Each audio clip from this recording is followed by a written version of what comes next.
নেতাজিকে মহানিষ্ক্রমণে সাহায্য করেছিলেন তার নিজের ভাইঝি ইলা। ইলা ছিলেন সুভাষচন্দ্র বসুর সেজ দাদা সুরেশচন্দ্র বসুর মেজ মেয়ে। জানা যায় নেতাজির অন্তর্ধানের প্রধান সহকারী ছিলেন এই ইলা। অন্য আর কোন কোন ব্যক্তির সঙ্গে পরামর্শ করে নেওয়া যেতে পারে এ বিষয়ে সেটাও নাকি নেতাজি ইলার সঙ্গেই আলাপ আলোচনা করে নিতেন। নেতাজির মেজদার ছেলে ডক্টর শিশির কুমার বসুর লেখায়ও পাওয়া যায় ইলার ভূমিকার কথা।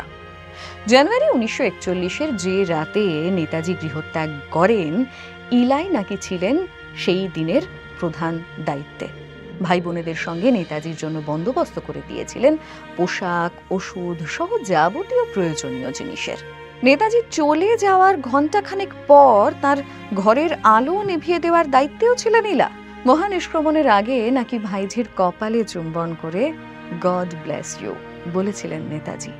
অনুমান করা হয় নেতাজিকে দেওয়া কথা রাখতেই নাকি জীবৎকালে কখনো এই বিষয়ে কিছু লিখে রেখে যাননি ইলা। ফলো করুন সংবাদ প্রতিদিন ডিজিটাল।